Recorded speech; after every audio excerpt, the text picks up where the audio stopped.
허리 통증 때문에 병원을 찾았다가 수술 이야기를 듣고 고민하시는 분들이 많습니다. 회복 과정에 대한 부담 때문에 결정을 미루는 경우도 적지 않습니다. 치료 시기를 놓치게 되면 영구히 장애가 남을 수 있어 조기에 수술이 필요할 수 있습니다. 안녕하세요. 서울원병원 척추센터 임수택 원장입니다.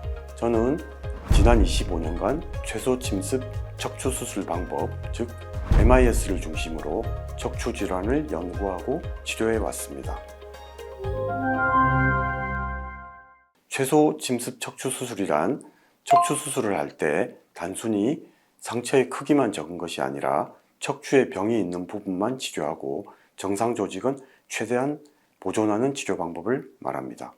허리 통증 때문에 병원을 찾았다가 수술 이야기를 듣고 고민하시는 분들이 많습니다. 예전에는 척추 질환이 중장년층에서 주로 발생하는 질환으로 생각됐지만 최근에는 생활 습관 변화나 운동 부족 등으로 인해 젊은 연령대에서도 흔하게 나타나고 있습니다. 특히 디스크 질환은 일상생활 자체가 어려워질 정도로 통증이 심한 경우가 많습니다. 그래서 수술적 치료를 고민하게 되는데 전통적인 절개 방식의 수술 방법과 회복 과정에 대한 부담 때문에 결정을 미루는 경우도 적지 않습니다. 과거의 수술 방법은 큰 피부 절개, 장기간의 회복 기간, 정상 조직의 손상으로 인한 높은 합병증 때문에 척추 수술은 가능한 하지 마라 라는 말까지 생기게 되었습니다. 최근에는 이러한 부담을 줄이기 위해 피부 절개와 근육 및 조직 손상을 최소화한 척추 수술 방법을 많이 시행하고 있습니다. 최소 침습 척추 수술은 작은 통로를 통해 내시경이나 미세현미경 시야에서 신경을 압박하는 병변 부위를 직접 확인하면서 치료하는 방식입니다. 여기서 중요한 점은 수술을 적게 한다기보다 정상 조직은 보존하고 병변만 정확하게 치유하는 것을 목표로 하고 있습니다. 이렇게 하여 일상생활에 복귀하는 시간도 단축할 수 있습니다.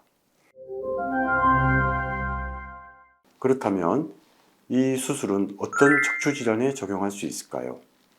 척추 수술이 필요한 대부분의 환자에 적용할 수 있습니다. 허리 디스크, 협착증 같은 척추 질환에 대하여 최소 침습 척추 수술법을 이용하여 치료할 수 있습니다.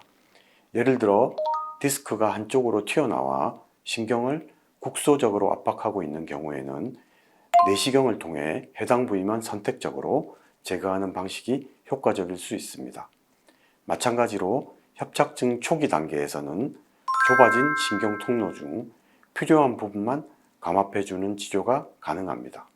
반면에 신경 압박이 여러 부위에 걸쳐 있거나 척추의 변형이나 불안정성이 있는 경우에는 단순히 신경 압박을 풀어주는 것만으로는 증상이 좋아지지 않을 수 있습니다.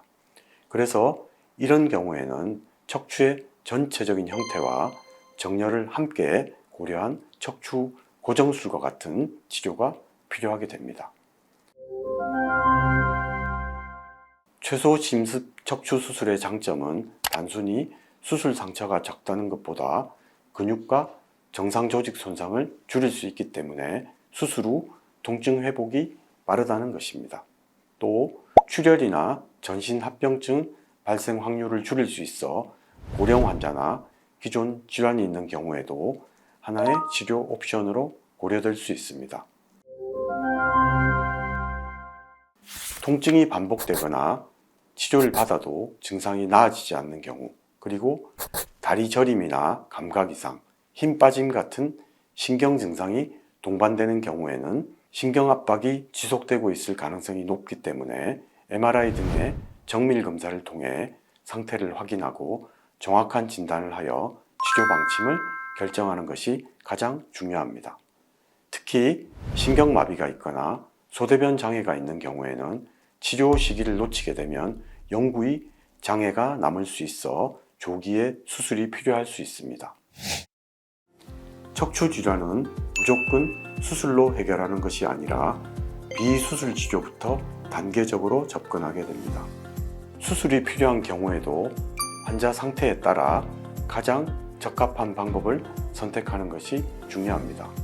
앞으로 척추 질환과 치료 방법에 대해 이해하기 쉽게 설명드리겠습니다. 감사합니다.